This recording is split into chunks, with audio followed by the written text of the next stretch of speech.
សួស្តីអ្នកទាំងអស់គ្នាជាទីគោរពរាប់អានតើបងប្អូនទាំងអស់គ្នាមានគោលបំណងរៀបចំគម្រោងធ្វើដំណើរកម្សាន្តទៅក្រៅប្រទេសដែរឬទេចំពោះរឿងសំខាន់ដែលត្រូវដឹងក្នុងចំណោមនោះគឺគួរតែដឹងអំពីតម្រូវការទិដ្ឋាការឬ Visa Requirements បើសិនយើងកាន់ Passport ដូចជាប្រទេសកម្ពុជាត្រូវដឹងជាមុនថាប្រទេសណាតម្រូវឲ្យមាន Visa ដែលសំខាន់ខ្លាំងឲ្យដំណើរកម្សាន្តទៅដោយរលូនដូច្នេះខ្ញុំនឹងបង្ហាញអ្នកទាំងអស់គ្នាពីវិធីសាមញ្ញនិងងាយស្រួលដើម្បីទទួលបានព័ត៌មានអនឡាញទាំងនោះតោះសូមមើលទាំងអស់គ្នាក្នុងចំណោមទិសដែលងាយស្រួលក្នុងការឆែកមើល Visa Requirements គឺតាមរយៈ website មួយនេះអ្នកនរគ្នាអាចចូលក្នុង website នេះការឆែកមើល Visa Requirements គឺតាមរយៈ website នេះហើយអ្នកទាំងអស់គ្នាអាចចូលក្នុង website នេះហើយវាយពាក្យឬរកមើលពាក្យប្រទេសរបស់យើងដូចជាពាក្យថា Cambodia ជាដើមចាដូចដែលខ្ញុំបង្ហាញអញ្ចឹងយើងអាចអូសមើលក៏បានឬក៏យើងវាយក៏បានដែរយើងអាចវាយមក Cambodia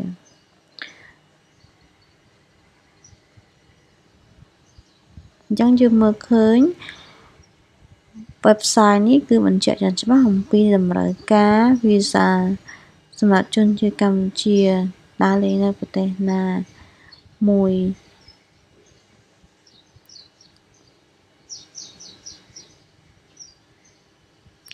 អ្នកទាំងអស់គ្នាអាចចូលមើលកន្លែង full visa list នេះបានពេលយើងចុចមក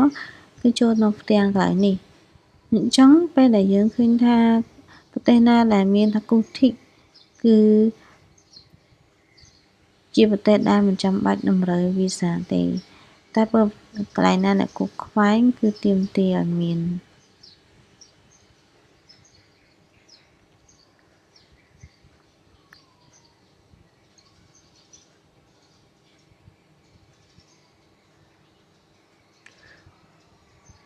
ហើយយើងសាករកមើលដូចជាប្រទេសជប៉ុនជាដើមអញ្ចឹងដូចជាប្រទេសជប៉ុនកន្លែងនេះខ្វែងគឺកន្លែងនេះគឺយើងត្រូវការ visa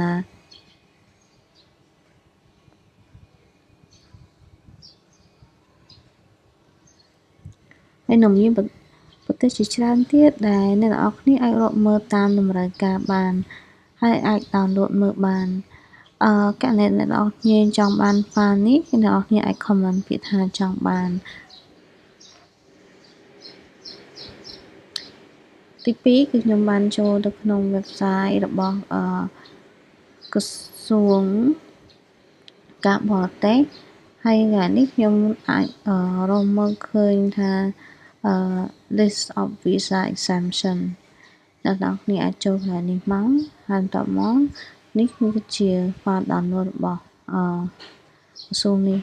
ដែល as update ថ្ងៃ28ខែ2 2025ចឹងកន្លែងនេះគេនឹងបង្ហាញថាតើយើងទៅប្រទេសដូចជាករណីទៅប្រទេសថៃជាដើមរយៈពេល30ថ្ងៃចាofficial 30ថ្ងៃអញ្ចឹងតាមរយៈពេលគឺ14ថ្ងៃទេកន្លែងនេះប្រហែលជាចង់និយាយអំពីប្រភេទនៃ passport យើងអញ្ចឹងមានជាប្រភេទនៃ passport ជាការទូតជាលក្ខណៈផ្លូវការនេះជាធម្មតារយៈពេលប៉ុណ្ណេះកន្លែងនេះអ្នកនរគ្នាអាចមើលបន្ថែមទៀតបាន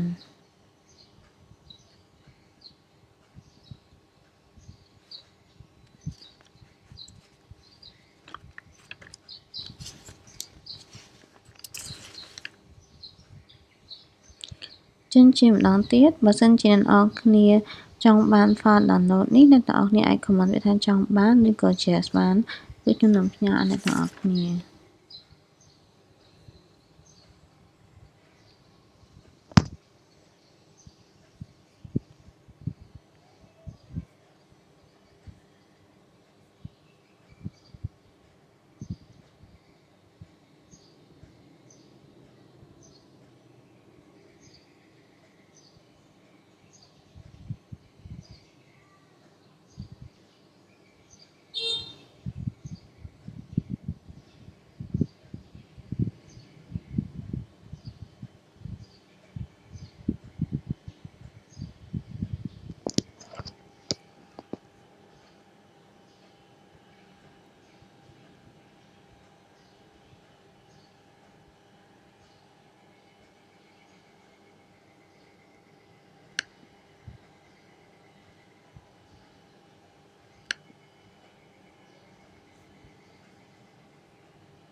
នេះហើយវាពាក្យ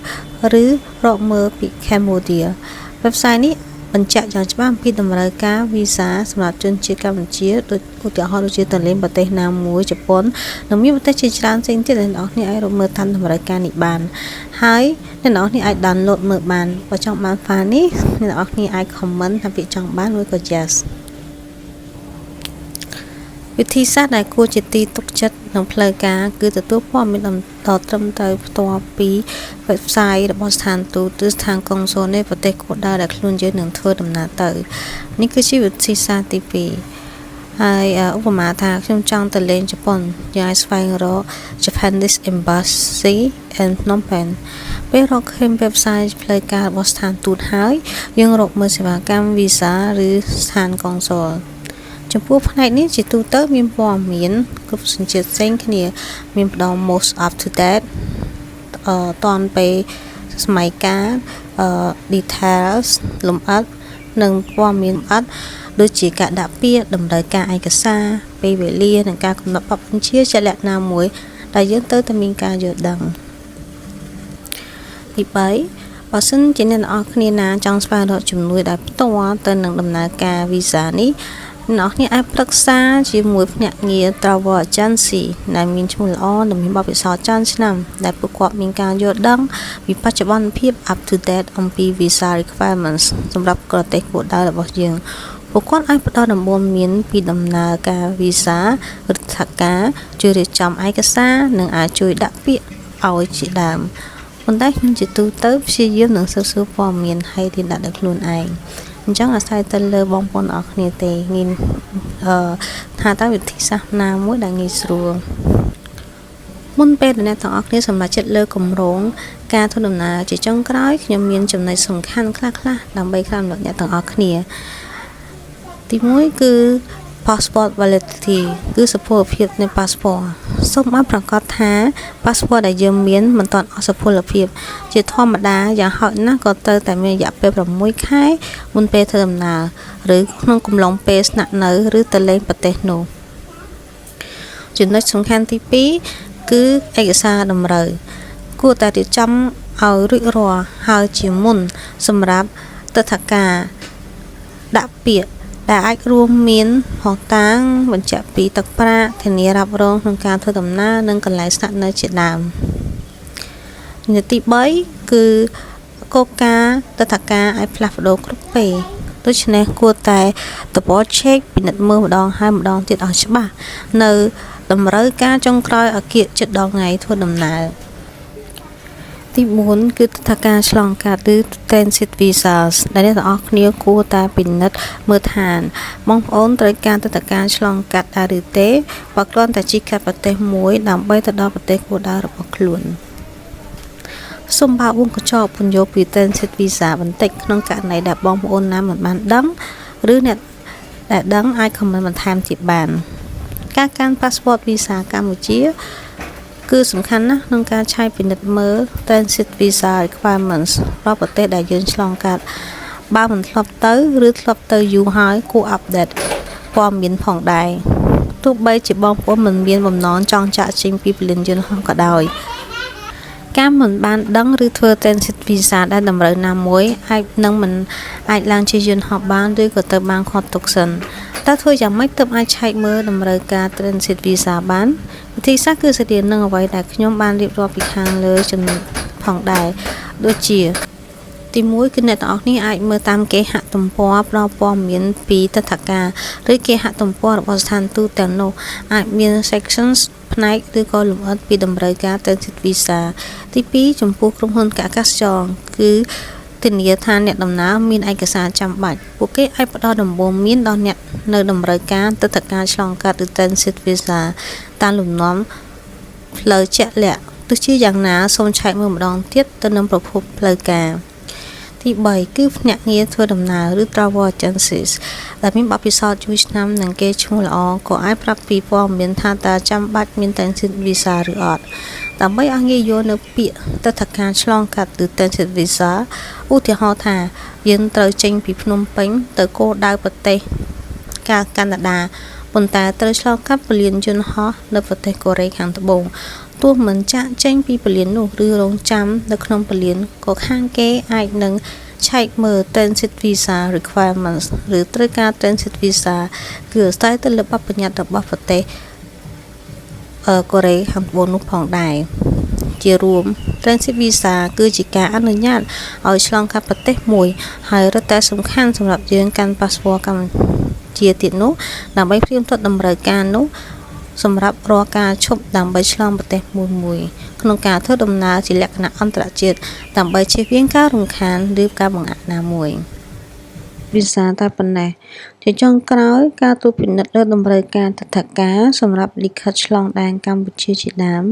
មិនចាំបាច់ស្មុគស្មាញពេកនោះទេគឺយើងអាចប្រើប្រាស់ធនធានអនឡាញដូចជា Visa Information Websites គេហទំព័រព័ត៌មានទិដ្ឋាការនិងគេហទំព័រស្ថានទូតឬពិគ្រោះជាមួយភ្នាក់ងារទេសចរណ៍ការធ្វើដំណើររបស់យើងនឹងទទួលបាននូវបទពិសោធន៍ធ្វើដំណើរដោយរលូននិងគ្មានភាពតានតឹងសូមឲ្យការធ្វើដំណើររបស់អ្នកទាំងអស់គ្នាប្រកបដោយសុវត្ថិភាពនិងរីករាយទាំងអស់គ្នាសង្ឃឹមថានេះជាប្រយោជន៍ខ្លះៗដល់អ្នកទាំងអស់គ្នាហើយខ្ញុំនឹងដាក់សង្ខេបឡើងវិញពីចំណុចដែលខ្ញុំបាននិយាយដើម្បីងាយស្រួលអ្នកនរគ្នាបានមើលបើសិនជាចង់បាន file ជា PDF សូម comment ពាក្យថាចង់បានឬក៏ just ហើយខ្ញុំសូមអរគុណច្រើនសម្រាប់ការទស្សនាវីដេអូនេះហើយខ្ញុំសង្ឃឹមថានឹងជួបគ្នាអ្នកទាំងអស់គ្នានៅលើវីដេអូក្រោយៗទៀតសូមជម្រាបលា